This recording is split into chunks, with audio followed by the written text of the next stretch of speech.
hermanas, es un gusto estar de nuevo con todas ustedes. Espero que estén listas porque el día de hoy vamos a ver lo siguiente. Es necesario vencer al primer enemigo, el ego. Es necesario vencer al primer enemigo, el ego. La palabra ego viene de egocentrismo o egoísmo. Y por aquí ya nos va dando una idea de lo que se va a tratar este tema. ¿Recuerdan que hace 8 días dijimos que pueden existir ciertos enemigos que también pueden frustrar o poner obstáculo para la verdadera solución? Y este es uno de ellos, el famoso yo, el ego. Y vamos a ver el día de hoy ciertas cosas interesantes sobre esto. Muchas veces este enemigo es uno de los más silenciosos y más nocivos y que posiblemente nos esté llevando a vivir todo un caos en nuestras vidas, que aunque nos esforcemos, jamás podemos llegar a una verdadera solución. Y podemos a lo mejor identificar otros enemigos más visibles, pero jamás nos enfocamos en este enemigo silencioso, que muchas veces busca sabotear la verdadera solución, y tiene que ver con el ego. Ahora, podríamos decir, ¿cómo me puedo dar cuenta que realmente este enemigo del ego está actuando en mi vida? Está influenciando para mal, está poniendo obstáculo para la verdadera solución. Y quiero darles dos cosas importantes o relevantes a considerar que nos pueden ayudar a identificar en este momento si estamos siendo enemigas nosotras mismas, si estamos dando cabida al ego. Primero, quiero decirles que ¿cuál es tu perspectiva en la vida? ¿Cómo miras tu propia vida? Si tu perspectiva es egocéntrica, ahí se está manifestando este enemigo del ego. ¿Y cómo? Cuando vivo como a mí me satisface, como a mí me gusta, conforme a mis necesidades, conforme a mis deseos, y muchas otras frases comunes que están resaltando al ego. Y esto nos puede llevar a una aparente balanza entre el bien y el mal, pero bajo de nuestra perspectiva egocéntrica. ¿Y por qué? ¿Qué es el ego? El ego es un amor excesivo a uno mismo. Y si ese amor excesivo a uno mismo nos está llevando a tener esta perspectiva de vida, es una advertencia, porque se está manifestando al enemigo más silencioso y nocivo, el yo. ¿Y por qué? Frases como, si para mí es bueno, debe de serlo para los demás. Así que tanto Dios como los demás que me rodean y quieren estar conmigo, deben de acatarse a eso y respetarlo. Si para mí esto me satisface, me es suficiente, es mi deseo, tanto Dios como los demás deben respetarlo. O frases como, yo estoy por encima de los demás. Siempre vas tú primero. Siempre decídelo tú primero. Y casi siempre esto empieza a causar problemas, porque si todas las personas que nos rodean, incluyéndonos a nosotros, viven bajo esta perspectiva egocéntrica, pues entonces todos los demás deberíamos también aprender a vivir bajo esa percepción de mi vecino, de mis padres, de mis hermanos, de mi esposo, de mi esposa, en dado caso que sea un esposo que esté exigiendo este principio, ¿no? De los que me rodean, de mis amigos, de mis seres amados. pero la realidad es que hay una percepción egocéntrica y que no precisamente sea lo mejor, porque si estamos tratando de que Dios se acople a esta perspectiva, aunque no sea la perspectiva de Dios, ya se convierte en un enemigo muy nocivo. Y otro aspecto importante que nos puede ayudar a identificar si realmente estamos viviendo con el ataque de este enemigo del ego. Quiero decirles algo importante. Cuando Dios crea al hombre y a la mujer, les da una conciencia, una voluntad consciente. El ser imagen y semejanza de Dios nos da esta capacidad. Ahora, ¿qué nos distingue de otros seres vivos o incluso de los animalitos? Que los animalitos tienen una conciencia o una voluntad, pero es instintiva. Esto quiere decir que no tienen conciencia, no razonan y por lo tanto, como les guía su instinto, es como ellos reaccionan y hacen decisiones o actúan conforme al instinto, como mejor les ayude a vivir ese sentido de supervivencia, ¿no? Pero nosotros no somos así. Dios nos ha diseñado para tener una voluntad consciente. Y esto implica que nos ha dado la capacidad de tomar decisiones. Y si nos ha dado la capacidad de tomar decisiones, esto nos hace seres responsables, ¿o no? Así que nosotros debemos responder ante toda decisión, ante todo estilo de vida, ante todo lo que hagamos en esta vida, porque eso es parte de tener una voluntad consciente.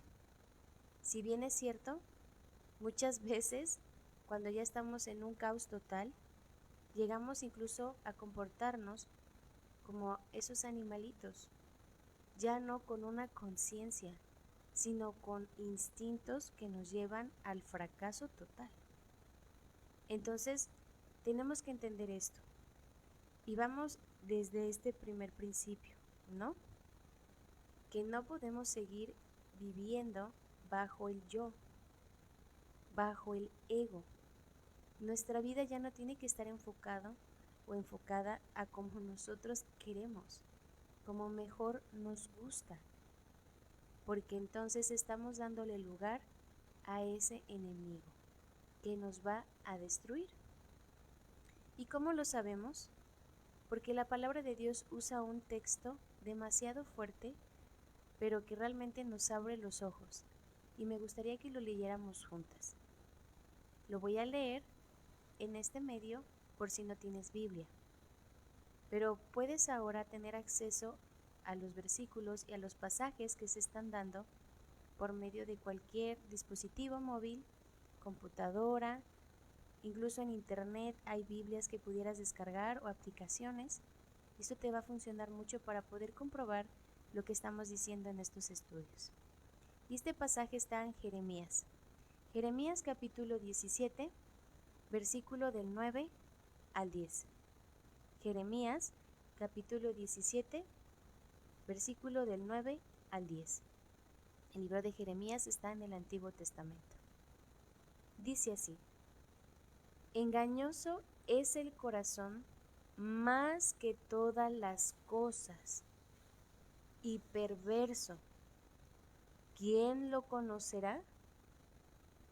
Yo, el Señor, que escudriño la mente, que pruebo el corazón, para dar a cada uno según su camino, según el fruto de sus obras. Increíble. Pero este pasaje está hablando de algo importante, el corazón. Así que ya no podemos vivir conforme a nuestro corazón, como mi corazón sienta mejor, como me dicte mi corazón, porque es engañoso y perverso. Y así es este ego es engañoso y perverso. Pensamos que es lo mejor y que es lo más seguro, pero no es así. Es engañoso y perverso. ¿Y quién puede conocer a la perfección lo que hay en nuestra mente? Lo que hay en esa parte tan íntima que nadie ve y que incluso nosotros a veces nos cuestionamos. Es Dios. Dice, yo el Señor que escudriño la mente y pruebo el corazón. Y no solo eso, aquí está esta responsabilidad para dar a cada uno según su camino, según el fruto de sus obras. Por eso les decía esto, somos responsables. Y muchas veces sí hay efectos colaterales. Por la irresponsabilidad de otros podemos estar sufriendo también. Pero el punto es que cada uno de nosotras somos responsables. Ahora bien, quisiera que pensáramos un poquito en esto. ¿Cómo puedo aplicar esto que estamos escuchando a mi vida en este momento? Al problema o los problemas que estoy teniendo en este momento. Primero vamos a ir de lo exterior a lo interior. Ya entendimos que esa parte interna puede ser el ego y es perversa y engañosa. ¿Pero cómo? Mire, cuando hay una conducta errada, cuando ya se llevó una acción y esta acción fue errada, es porque hubo un origen, un pasito anterior, que tiene que ver con una decisión. Y esta decisión fue errada también. ¿Y por qué existió esta decisión errada? Porque hubo una voluntad consciente, hubo conciencia de algo que nos va a llevar a una decisión. Perdón. Pero esta voluntad consciente está influenciada por una perspectiva equivocada, errada. ¿Y qué causó esta perspectiva errada? Posiblemente una mentira, en donde nuestra mente se hizo de una idea errada que se convierte en una mentira, muchas veces totalmente en contra de la voluntad de Dios, y que gracias a eso empezó a brotar toda esta clase de cosas. No solo se quedó en mi mente, sino que empezó a tener un proceso que lo llevó a una evidencia externa. Lo que te quiero decir es, si tú ya detectaste estas acciones erradas, tienes un trasfondo y tiene que ver con tu mente, con una percepción posiblemente egocéntrica, egoísta. Fuiste víctima de este enemigo del yo. En otras palabras, tú misma te quisiste sabotear, ¿no? Ahora bien, ¿cómo vamos a entender esto? Por medio del ejemplo bíblico. Hay una mujer en el pasaje de Juan capítulo 4 que vivía en una situación similar y que tenía muchos problemas, pero Jesús vio necesario tener contacto con esta mujer y hacerle ver esto. Estás viviendo así porque tú misma, mujer, eres tu propia enemiga. Estás teniendo una lucha con el ego. Estás viviendo una vida egocéntrica. Vamos para allá.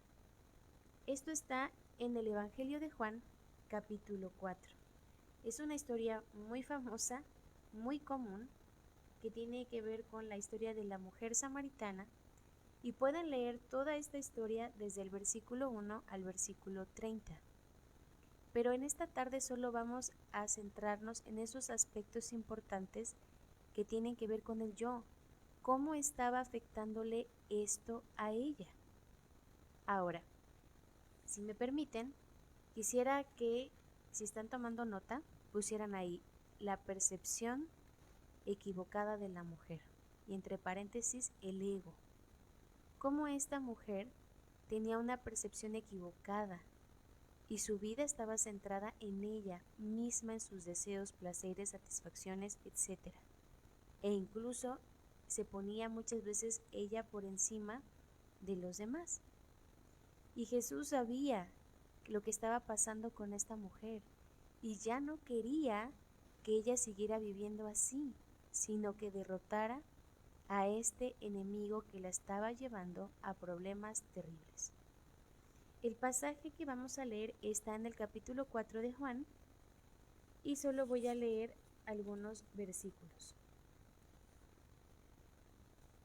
Dice así: Cuando pues el Señor entendió que los fariseos habían oído decir: Jesús hace y bautiza más discípulos que Juan, aunque Jesús no bautizaba sino sus discípulos, salió de Judea y se fue otra vez a Galilea. Y le era necesario pasar por Samaria. Vino pues a una ciudad de Samaria llamada Sicar, junto a la heredad de Jacob, que Jacob dio a su hijo José. Y estaba allí el pozo de Jacob. Entonces Jesús, cansado del camino, se sentó así junto al pozo. Era como la hora sexta, que esto significa el mediodía.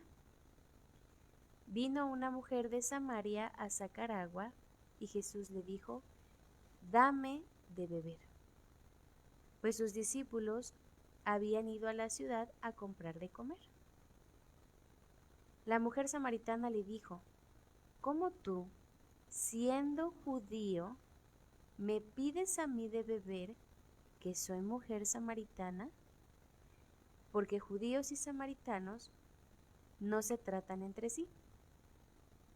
Respondió Jesús y le dijo: Si conocieras el don de Dios, y quién es el que te dice: Dame de beber, tú le pedirías, y él te daría agua viva. La mujer le dijo: Señor, no tienes con qué sacarla, y el pozo es hondo. ¿De dónde pues tienes el agua viva? ¿Acaso eres tú mayor que nuestro padre Jacob, que nos dio este pozo, del cual bebieron él, sus hijos y sus ganados? Respondió Jesús y le dijo: Cualquiera que bebiere de esta agua volverá a tener sed, mas el que bebiere del agua que yo le daré no tendrá sed jamás, sino que el agua que yo le daré será en él una fuente de agua que salte para vida eterna. La mujer le dijo: Señor, dame de esa agua, para que no tenga yo sed, ni venga aquí a sacarla. Jesús le dijo: Ve, llama a tu marido y ven acá. Respondió la mujer y dijo: No tengo marido. Jesús le dijo: Bien has dicho, no tengo marido, porque 5 maridos has tenido, y el que ahora tienes no es tu marido. Esto has dicho con verdad. Le dijo la mujer: Señor, me parece que tú eres profeta. Nuestros padres adoraron en este monte, y ustedes dicen que en Jerusalén es el lugar donde se debe adorar. Jesús le dijo: Mujer, créeme, que la hora viene cuando ni en este monte, ni en Jerusalén adorarán al Padre. Ustedes adoran lo que no saben. Nosotros adoramos lo que sabemos, porque la salvación viene de los judíos. Mas la hora viene, y ahora es, cuando los verdaderos adoradores adorarán al Padre en espíritu y en verdad, porque también el Padre tales adoradores busca que le adoren. Dios es espíritu, y los que le adoran en espíritu y en verdad es necesario que adoren. Le dijo la mujer: Sé que ha de venir el Mesías, llamado el Cristo. Cuando Él venga, nos declarará todas las cosas. Jesús le dijo: Yo soy el que habla contigo. Hasta aquí vamos a dejar la lectura. Ustedes pueden seguir leyendo más adelante. Ahora, ¿qué es lo interesante en este ejemplo de la mujer samaritana? ¿Por qué podríamos decir que ella necesitaba vencer a este enemigo del ego? Primero, la historia nos da ciertas claves importantes a considerar. Jesús va a romper muchas barreras geográficas, culturales, incluso hasta de género. ¿Por qué?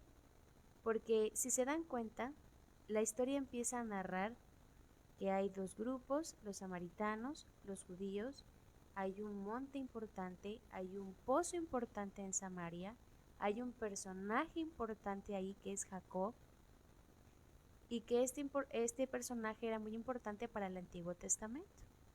Y bueno, pues los samaritanos estaban orgullosos de ese pozo. Y Jesús entra a esa ciudad, se sienta junto al pozo, y algo importante, eran las 12 del mediodía. Ahora, si ahorita nosotros el día de hoy aquí en Jalapa experimentamos demasiado calor, ahora imagínense en esa zona donde casi era desértica, el calor intenso, y las 12 del mediodía es donde está el sol a todo. Y ahí se pone el Señor Jesús en ese pozo a esperar y manda a sus apóstoles a comprar comida en esta ciudad. Y oh sorpresa, llega a su encuentro esta mujer.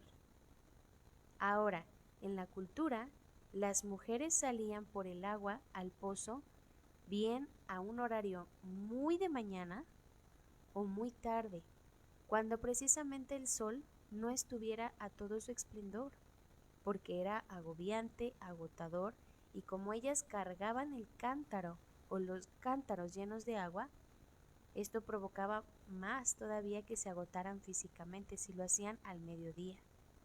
Así que todas las mujeres de la ciudad se reunían, iban todas juntas a sacar el agua, se acompañaban, pero iban o muy de mañana o muy tarde, cuando ya bajaba el sol. Incluso instintivamente ni siquiera los animalitos salían a ese horario, porque obviamente el calor era muy fuerte. Pero esta mujer está saliendo a un horario donde el resto de las mujeres de su comunidad o de su ciudad no salen, y se encuentra con alguien. Y no solo con alguien común, sino con un hombre y judío. Entonces esto va a provocarle a ella ciertos conflictos o situaciones que precisamente le van a incomodar. Primero Jesús le pide algo: dame de beber. Y la mujer es lo primero que le dice: oye, ¿cómo tú, siendo un hombre judío, me pides a mí que soy mujer? Y aquí empieza algo importante. Cuando nuestra perspectiva es egocéntrica, ojo con esto, nuestra vida y en nuestra vida las víctimas somos nosotras. Todo lo malo que nos pasa, y que incluso muchas veces, dependiendo de las situaciones, lo que nos hacen otros, no tenemos la culpa, somos víctimas, somos inocentes. La culpa la tienen los demás, menos yo. Y entonces aquí la mujer va a hacerse la víctima. Yo soy mujer, soy una víctima porque ustedes en la cultura no valoran a la mujer. Es más, nos llegan a comparar al mismo valor que un camello. Entonces, soy una mujer y me pides a mí agua. Y ahora, soy víctima doblemente porque soy samaritana. Y entre los judíos y los samaritanos no hay una buena relación. Y entonces, ¿cómo? Yo soy víctima. Los demás tienen la culpa. ¿Y me estás pidiendo a mí algo? ¿Crees que yo te voy a dar algo de mí? Si yo soy víctima por ser mujer y aparte por ser samaritana, y tú, hombre, y por ser judío. ¿Se dan cuenta? Hay una mentira que está ahí en su mente fuertemente adherida. y que Jesús va a empezar a quitar, va a ir rompiendo poco a poco esta barrera del ego. ¿Qué encontramos posteriormente? Jesús le ofrece algo importante. Y eso sí me gustaría que no lo olvidáramos. Jesús le dice, si tú supieras quién es el que te pide de beber y el don de Dios, más bien tú estarías pidiéndome a mí el agua. Tú estarías interesada en verdaderamente pedirme a mí de beber. Y entonces ella no lo entiende, no está entendiendo a qué se está refiriendo realmente Jesús en esta conversación. Y entonces la mujer le dice, pues el pozo es hondo y yo por más que ya vi todo el entorno, no veo que tengas un instrumento, algo que realmente te ayude a sacar el agua. Y entonces Jesús le dice, es que yo no te voy a ofrecer esta agua, porque cualquiera que beba de esta agua va a volver a tener sed. Yo te voy a ofrecer un agua que incluso le llama de vida eterna, ¿no? Un agua de vida. Y entonces a la mujer esto le parece muy atractivo, porque dice, ah caray, esto me va a evitar venir a estas horas del día. Esto me va a evitar también cansancio de estar con el cántaro, primero para llenarlo y después de regreso a casa. Y mejor aún, jamás voy a tener sed. Es lo mejor de lo mejor. Pero la mujer sigue sin entender a qué se refiere Jesús, porque siempre está pensando en ella, en los beneficios que le pueden causar a ella. ¿Se dan cuenta? Y posteriormente, ella menciona algo interesante. ¿A poco tú eres mayor a nuestro padre Jacob? Si Jacob, nuestro padre, fue el que dejó este pozo, y para nosotros es muy importante. ¿Y a poco tú que me vienes a ofrecer otra agua, eres mayor que Jacob? O sea, su perspectiva es que había personas que verdaderamente eran importantes y otras no eran importantes. Y bueno, para este caso la mujer, el padre Jacob, era muy importante.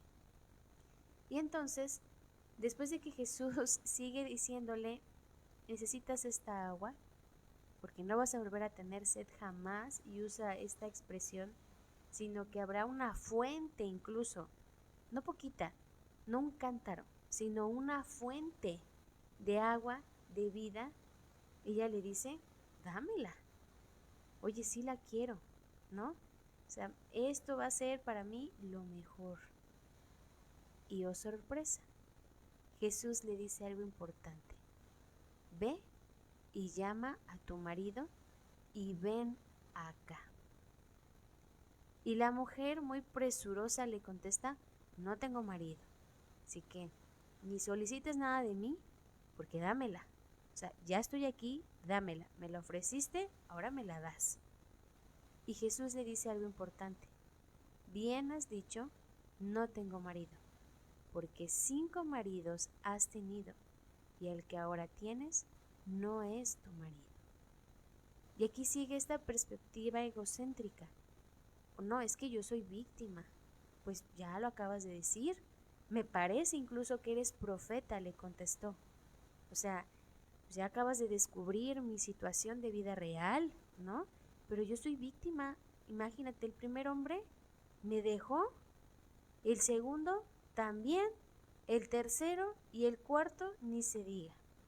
El quinto, pues ya no le quedó de otra. Ahí tengo yo un bonche de cartitas de divorcio. Y por lo tanto, para ya ahorrarme la pena, posiblemente el gasto, el acumulo, pues ya con la persona que vivo ya ni siquiera me casé, ¿no? Ni hay un papel que avale eso. Porque yo soy víctima. Los hombres tuvieron la culpa, yo no. Por eso me han dejado, por eso me han abandonado. O posiblemente ni siquiera suplen mis necesidades, no me satisfacen, no me dan lo que es mejor, porque yo estoy por encima de ellos. Y entonces, cuando Jesús usa esta parte, Es algo similar a lo que hace Natán con David, cuando usa una historia para que se refleje. Y Jesús está usando lo mismo. Quiere que la mujer empiece a razonar realmente qué está pasando con su vida y que su perspectiva de vida es totalmente egoísta. Y se está victimizando y posiblemente esté culpando a otros.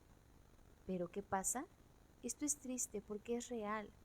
Cuando empezamos a crear conciencia y a darnos cuenta de que estamos bajo el engaño de nosotras mismas, de nuestro ego, ¿qué hacemos? Huir. Es que ya no me parece, ya no me agradó. ¿Por qué me están diciendo? ¿Por qué estoy viendo mis propios errores? ¿Por qué realmente estoy incomprendiendo que soy responsable al tener una voluntad consciente y que tengo que responder a las decisiones que he tomado?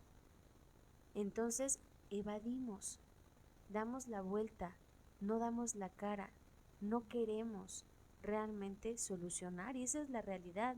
No queremos solucionar, queremos seguir bajo esta perspectiva engañosa. Y entonces la mujer simplemente le dice: me parece que eres profeta, y de momento da un giro la conversación totalmente radical. Ella ni siquiera ya está interesada en el agua, ella ni siquiera ya tiene el interés de que realmente Jesús le dé esa agua, sino que empieza a hablar de otro tema. Ella se va a poner de ejemplo y va a tratar de dominar la conversación con un hombre judío con respecto a la religión, con respecto a la adoración. ¿Por qué? Porque ella se considera una mujer que adora en verdad a Dios, una mujer religiosa genuina. Y entonces va a decirle a Jesús: oye, pues nuestros padres adoraron en este monte, pero pues ustedes los judíos dicen que es allá en Jerusalén donde se debe de adorar. Entonces le está diciendo: yo sí soy una adoradora, y yo sí conozco de este tema, porque pues nosotros lo hacemos aquí, como nos lo enseñaron nuestros padres, pero los judíos dicen que es allá. Y entonces Jesús va a volverle a mostrar algo. Tienes una perspectiva egocéntrica, otra vez el yo. Ni siquiera eres una verdadera adoradora, porque Jesús usa elementos bien importantes. Le dice: créeme, mujer, que llegará la hora que ni en este monte ni en Jerusalén van a adorar al Padre. Ahora va a enfocar Jesús la correcta adoración hacia Dios, hacia el Padre, más que un simple ritual, más que simplemente cumplir con requisitos religiosos. Jesús le va a decir: es al Padre, mujer. Al Padre es al que se le tiene que adorar. El centro de tu adoración no eres tú, ni como tú piensas que es mejor adorar, ni como a ti te agrade adorar a Dios. El centro de la adoración es el Padre, y el Padre busca a tales adoradores. Pero tienes que entender algo, mujer: la naturaleza del Padre. El Padre es Dios y Dios es espíritu. Y los que le adoran en espíritu y en verdad es necesario que adoren. La mujer se da cuenta: no, pues ni tampoco, ¿no? Yo sí me considero una mujer verdaderamente que adora, pues adora a Dios, claro está, cumplo con mi ritual, y me viene a decir que no. ¿Cómo? Si él no considera eso, pues que se aguante, y no estoy para escucharlo. Ya me cansó esta conversación. ¿Y cómo lo sabemos? Porque de manera muy educada esta mujer le dice: ¿sabes algo importante? Sabemos que ha de venir el Mesías, llamado el Cristo, y cuando Él venga, entonces sí, Él nos va a declarar todas las cosas. En otras palabras, no tengo tiempo, me estás haciendo perder mi tiempo, y mi tiempo es valioso. Si no me quieres dar el agua, pues ya ni modo. Y si la condicional para darme el agua es que yo realmente pues traiga mi pecado aquí en este momento, a reconocer que pues no soy tan víctima y que los demás no tienen tanto la culpa, y que bueno, también ya me acabo de dar cuenta pues que no soy una verdadera adoradora, no me interesa ponerte atención, porque tú me estás haciendo darme cuenta de mi ego, del engaño de mi propia perspectiva egocéntrica. Entonces, en palabras muy educadas le está diciendo, pierdes el tiempo, cállate. Y vean cómo Jesús esperaba este momento. Porque cuando le dice esto a esta mujer, Jesús le dice, yo soy el que habla contigo. Imagínense un poco esta escena. ¿Qué impacto pudo haber causado en esta mujer? Escuchar de momento, Él es ese Mesías que yo incluso acabo de utilizar como un justificante para evitar seguir teniendo esta conversación incómoda, es Él. Y por eso me está diciendo lo que hay en realidad en mi vida, un corazón engañoso y perverso, que ya me había acostumbrado porque los demás se tuvieron que acoplar a eso. Por eso las mujeres me desprecian y por eso yo no me siento cómoda en ir con ellas a recoger el agua. Los de mi ciudad me ven mal porque he tenido 5 maridos y ahora estoy viviendo con alguien que ni siquiera es mi esposo, mi marido. Los hombres me desprecian, me menosprecian, no me valoran, etc. ¿Se dan cuenta? Jesús quiere que entienda que ya no debe de vivir bajo su ego, bajo el yo, bajo lo que ella piensa que es mejor, su balanza entre lo bueno y lo malo, sino que se dé cuenta que el don de Dios consiste en darnos un regalo que ni siquiera merecemos, que ni siquiera nos hemos ganado y que puede transformar nuestra vida. Jesús quería transformar la vida de esta mujer porque quería darle el don de Dios. Y no solo eso, que conociera que Él es ese Cristo, ese Mesías, que posiblemente ella esperaba y que le iba a declarar la verdad de todas las cosas. Y que no solo eso, que le iba a dar una vida de relación, una vida eterna, en la cual ella pudiera relacionarse con el Padre y con Él. Entonces, ¿qué sucede? Van acercándose los discípulos, observan que Jesús está hablando con esta mujer que es samaritana, no le preguntan, oye, ¿de qué platican? ¿Qué está pasando? Sino que simplemente cuando ellos llegan, la mujer, noten algo importante, la mujer deja su cántaro, o sea, en ese momento ni la oferta del agua le era atractiva. Deja el cántaro, olvida que a eso iba por agua, deja ahí su cántaro, se va a la ciudad donde sabe que posiblemente no es bien recibida o vista, pero ya no le importa, porque se da cuenta que el yo es engañoso y perverso. Y en esa ciudad, ella empieza a decirle a todos los hombres, vengan a ver a un hombre que me ha dicho todo lo que yo he hecho. Ahora sí ella está diciendo, pues sí, yo he hecho mucho mal. Yo pensaba que adoraba a Dios, pero vengan a ver a este hombre que me ha evidenciado, que me ha mostrado y revelado quién soy realmente. El principio del ego se estaba acabando, porque ahora para la mujer samaritana, el centro de su vida ya no iba a ser ella, iba a ser ese hombre Jesús que le acababa de decir todo cuanto había hecho, y que no solo eso, sino que le estaba ofreciendo un regalo muy especial a esta mujer, una transformación de vida total y una relación verdadera y genuina para que ella fuera una verdadera adoradora. Qué maravilloso ejemplo, porque posiblemente tú puedas decir, yo estoy viviendo una situación similar como la mujer samaritana, o acabo de terminar una relación así, o no me había dado cuenta que pues no soy víctima totalmente y que los demás no siempre tienen la culpa. Entonces esto es importante, hay que vencer ese primer enemigo del yo. Basta, ya no más, si es silencioso y sutil, pero es muy nocivo y nos puede seguir llevando a tomar las peores decisiones, porque recordemos, hay una dimensión a tratar y tiene que ver con la voluntad de Dios y nuestra relación con Dios.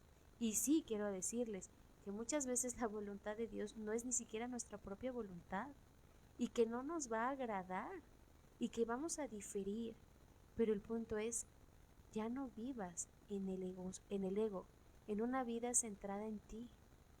Vive ahora en una vida centrada en Jesús, en aquel que te puede dar ese don de Dios, en aquel que te puede transformar, en aquel donde realmente puede decirte quién eres en totalidad.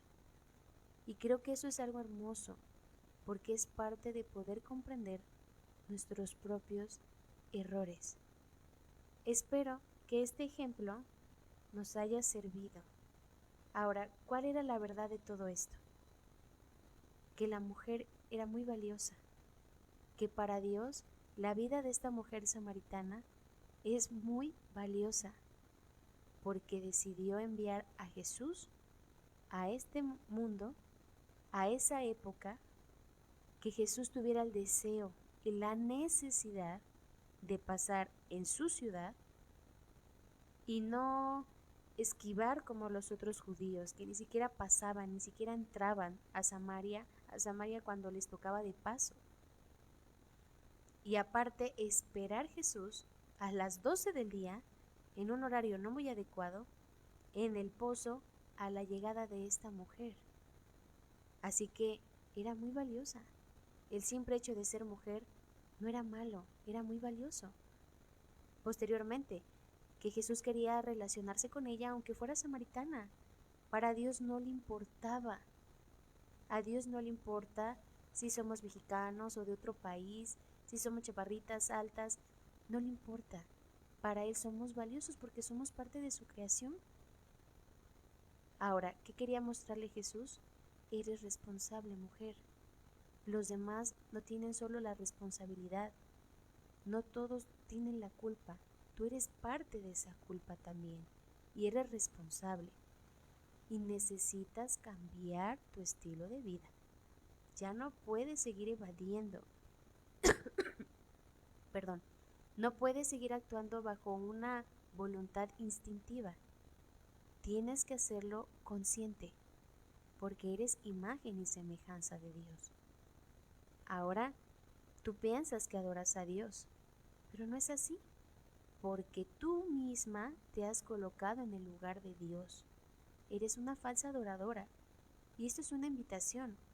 Podemos pensar, no somos mujeres tan malas, o jovencitas tan malas, porque pues de vez en cuando sí vamos a la iglesia, de vez en cuando pues sí leemos, o de vez en cuando nos confesamos, o de vez en cuando pues nos interesa saber de Dios.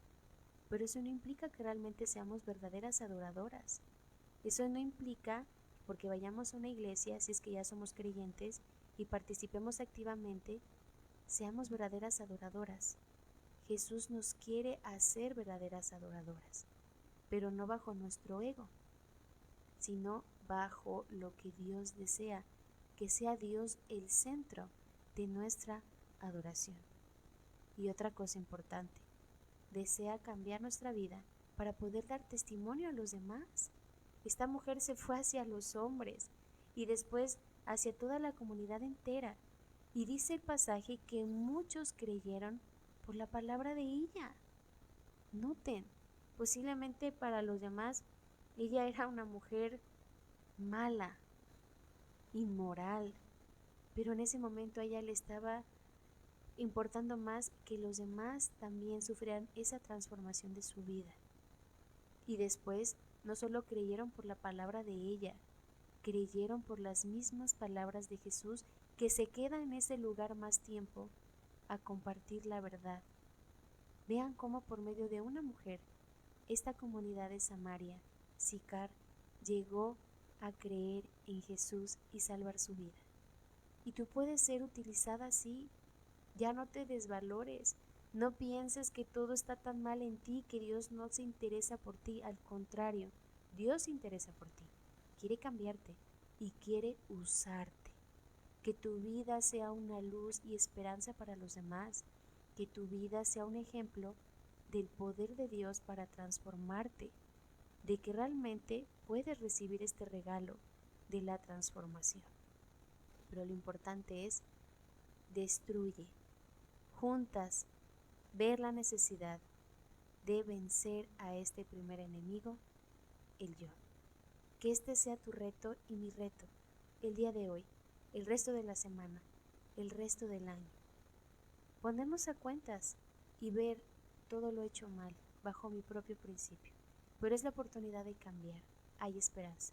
Dentro de 8 días vamos a ver ese segundo enemigo, que incluso es letal también.